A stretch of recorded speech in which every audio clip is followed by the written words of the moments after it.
जिस पुत्र लिए असी सारी हयाती हाथ झुक के दुआवा मांगते रहे हैं, आज जो बदवा बन के साढ़े सामने आ खलोता है।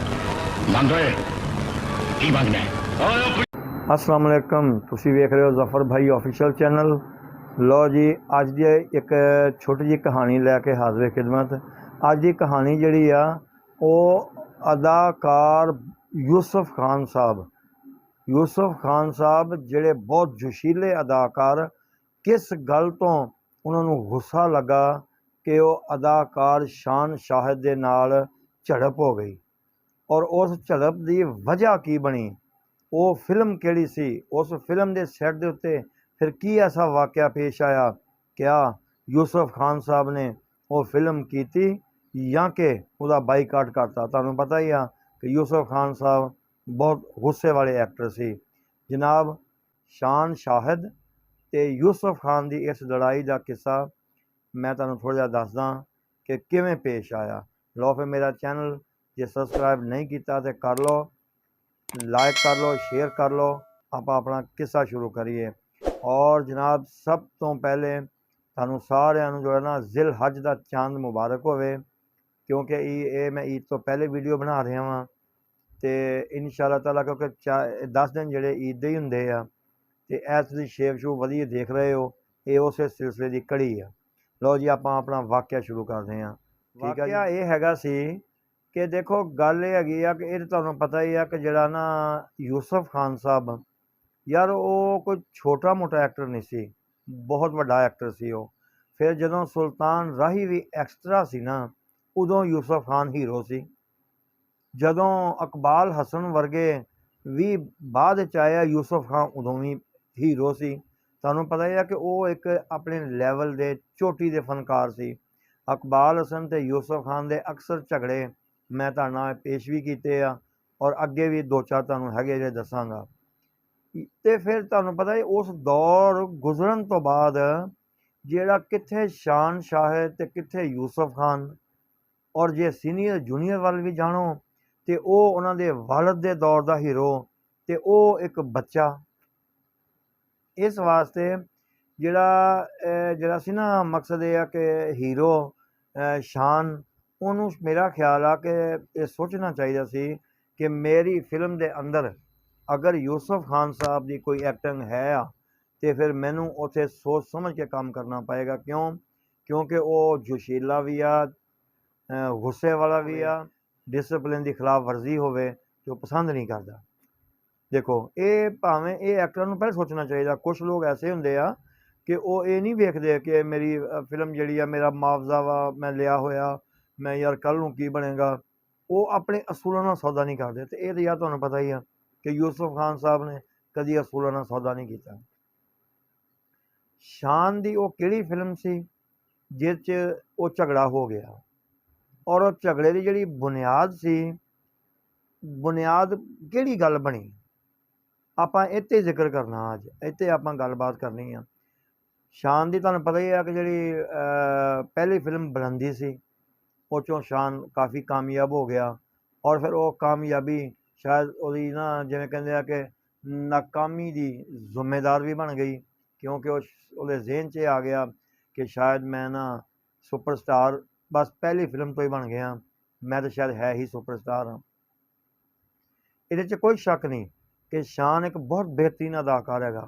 मैं शान की बजाते खुद सुल्तान राही की शक्ल च नहीं, एक उहदी अपनी एक्टिंग च एक फिल्म देखी सी, फतेह।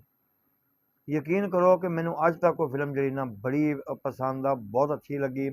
और काश कि जिहड़ा ना शान सुल्तान राही ना बनता, वो बेहतर सी, क्योंकि उसकी अपनी एक बहुत आला पहचान सी।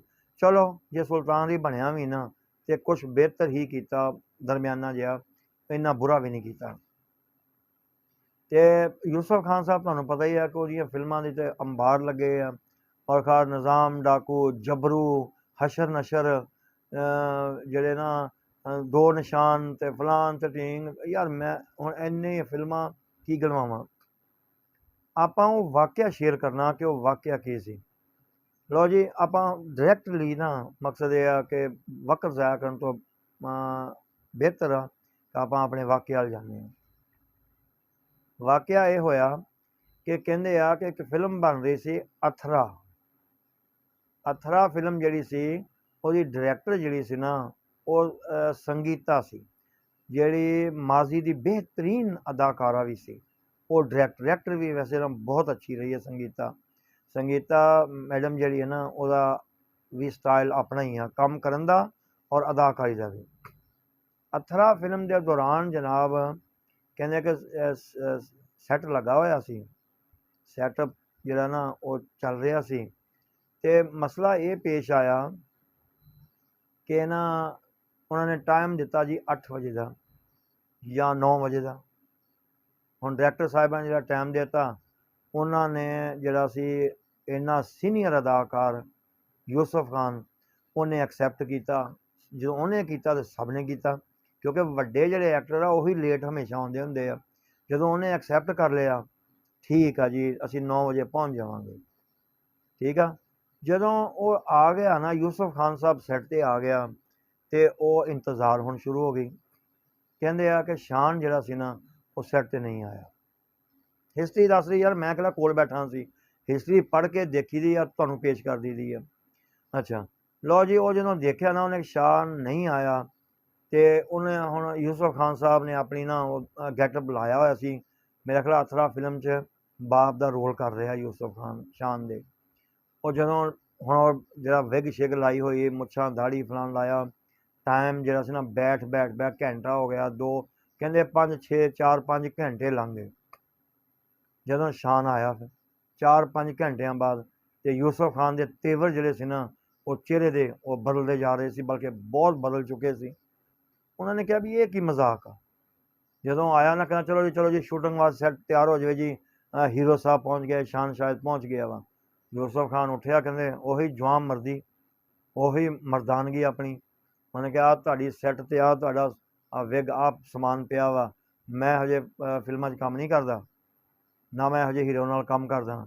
ਤੁਸੀਂ ਕੀ ਸਮਝ ਲਿਆ ਕਿ ਸਾਡਾ ਜੇ ਮਾਜ਼ੀ ਸਾਡਾ ਸੀ ਅਤੇ ਅਸੀਂ ਇਸ ਦੌਰ 'ਚ ਕੋਈ ਇੰਨੇ ਬੇਕਾਰ ਹੋ ਗਏ ਹਾਂ, ਕੋਈ ਸਾਨੂੰ ਐਵੇਂ ਰੋਲਦੇ ਫਿਰੋ। ਉਹ ਦੱਸਦੇ ਆ ਕਿ ਉਹਨੇ ਸੈੱਟ ਔਰ ਵੈਗ ਸ਼ਿਗ ਲਾ ਕੇ ਭੁਆ ਕੇ ਪਰਾਂ ਮਾਰੀ। ਬੜੇ ਲੋਕਾਂ ਨੇ ਮਿਹਨਤ ਕੀਤੀ, ਬੜਾ ਲੋਕਾਂ ਨੇ ਮੌਕੇ ਦੇ ਉੱਤੇ ਕਿਹਾ ਕਿ ਯਾਰ ਤੇਰੀ ਮਿਹਰਬਾਨੀ, ਚੱਲ ਤੂੰ ਆ ਜਾ। ਸ਼ਾਨ ਨੇ ਵੀ ਕਿਹਾ, ਸੰਗੀਤਾ ਮੈਡਮ ਨੇ ਵੀ ਕਿਹਾ, ਸਭ ਨੇ ਕਿਹਾ। ਉਹਨੇ ਕਿਹਾ ਗੱਲ ਹੀ ਗਲਤ ਆ, ਡਿਸਪਲਿਨ ਦੀ ਖਿਲਾਫ ਵਰਜ਼ੀ ਆ, ਤੁਹਾਨੂੰ ਕੀ ਪਤਾ ਕਾਰੋਬਾਰ ਕੀ ਹੁੰਦੇ ਆ। ਉਹ ਮਾਰਿਆ ਭੁਆ ਕੇ ਸੈੱਟ ਪਰ ਸਮਾਨ ਚੁੱਕ ਕੇ ਆਪਣਾ ਯੂਸਫ ਖਾਨ ਸਾਹਿਬ ਉਹ ਜਾਂਦੇ ਪਏ। ਇਹ ਉਹ ਲੋਕ ਆ ਜਨਾਬ ਜਿਨ੍ਹਾਂ ਨੇ ਆਪਣੇ ਜ਼ੋਰੇ ਬਾਜ਼ੂ ਨਾਲ ਆਪਣੇ ਆਪ ਨੂੰ ਮਨਵਾਇਆ, ਤਰਲੇ ਕਰਕੇ ਨਹੀਂ। ਲਓ ਜੀ, ਉਹ ਫਿਲਮ ਜਿਹੜੀ ਸੀ ਨਾ ਮੌਕੇ 'ਤੇ ਰੁਕ ਗਈ, ਮੌਕੇ 'ਤੇ ਸ਼ੂਟਿੰਗ ਖਤਮ ਹੋ ਗਈ ਉਹਦੀ। ਹੁਣ ਇਹ ਹੈ ਫਿਰ ਉਹ ਮਨ ਮਨੌਤਾ ਕਰਵਾਉਣ ਤੋਂ ਬਾਅਦ, ਉਹਨੂੰ ਯਕੀਨ ਦਿਵਾਉਣ ਤੋਂ ਬਾਅਦ ਦੁਬਾਰਾ ਤੋਂ ਫਿਰ ਉਹ ਫਿਲਮ ਸਟਾਰਟ ਹੋਈ। ਫਿਰ ਉਹਦੇ ਲੈਵਲ ਨਾਲ ਸ਼ਾਇਦ ਕੰਮ ਕੀਤਾ ਗਿਆ, ਫਿਰ ਦੁਬਾਰਾ ਜਿਹੜੀ ਸੀ ਉਹ ਫਿਲਮ ਮੁਕੰਮਲ ਹੋਈ ਅਤੇ ਫਿਰ ਉਹ ਸਿਨੇਮਾ 'ਤੇ ਆਈ। ਮਕਸਦ ਕਹਿਣ ਦਾ ਆ ਕਿ ਜਿਹੜੇ ਅਸੂਲ ਪ੍ਰਸਤ ਲੋਕ ਆ, ਜਿਹੜੇ ਸੌਦਾ ਨਹੀਂ ਕਰਦੇ ਆਪਣੇ ਅਸੂਲਾਂ ਨਾਲ, ਇੱਜ਼ਤ ਤੋਂ ਅਨਾ ਵਾਲੇ ਆ, ਉਹ ਕਿਸੇ ਸੂਰਤ ਵਿਕਦੇ ਨਹੀਂ ਹੈਗੇ। ਅਤੇ ਇਹ ਜਨਾਬ ਪੁਰਾਣੇ ਐਕਟਰ ਦੀ ਇੱਕ ਦਾਸਤਾਨ ਸੀ। ਦੱਸਣਾ ਤੁਹਾਨੂੰ ਕੈਸੀ ਲੱਗੀ, ਇਹ ਕਿੱਸਾ ਕੈਸਾ ਲੱਗਾ। ਇਨਸ਼ਾ ਅੱਲਾ ਕਿਸੇ ਨਵੇਂ ਕਿਸੇ ਨਾਲ ਫਿਰ ਹਾਜ਼ਰ ਹੋਵਾਂਗੇ। ਹੁਣ ਦੇਰ ਤੱਕ ਅਸਲਾਮ ਵਾਲੇਕੁਮ।